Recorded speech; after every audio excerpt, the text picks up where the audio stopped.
strikes a chord for the boating community. You keep buzzing round my head now. Chesapeake Whalertowne is a buzz, and now there's a new location on Ego Alley in downtown Annapolis. I think it's a perfect fit for this area.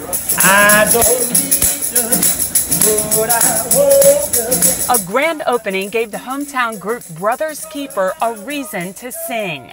The building that used to house Fawcett Boat Supplies at 110 Compromise Street now has new tenants with a familiar maritime feel.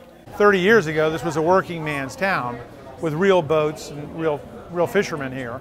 And it's changed. Now it's more tourism, but we felt like we could repurpose the building, welcome maritime users, and still keep a feel that would make Annapolis feel like Annapolis. Chesapeake Whalertowne has deep roots. It started in Baltimore as Chris Craft Sales in 1939.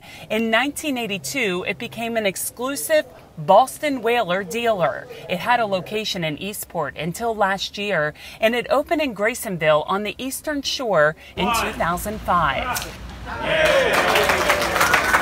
Now it expanded to the historic part of Annapolis. The business has stayed in the family for 4 generations. Rick Boulay Jr. says prices will remain competitive. Customers are not willing to pay more, nor should they be willing to pay more for our facility, for our space here. So what we did was we kept the space manageable for us from an overhead perspective, so we can still cost compete. We don't want you to have to pay more to buy a Boston whaler. Their neighbors are Oasis Marina and the Annapolis Boat Shows. The opening comes just a week before the fall boat shows. The owners have been working on the building for 3 years. The foundation and the roof are the same. We put an additional 4,000 square feet on the roof, which gave it a second floor. The building originally did not have a second floor. Downtown Annapolis is prone to flooding, so one of the big changes, they raised the building up 20 inches. We're still waiting on the news of a restaurant that will move in. Is it going to be like the best crab cake in town? You know, you would hope so, because people come to Annapolis to eat oysters and crabs and have a maritime experience. So we feel that's integral to what the restaurant will be. Amber Vandestieg is helping her husband, the fisherman, do his homework. He says they're like the best of the best. So that's what he wants.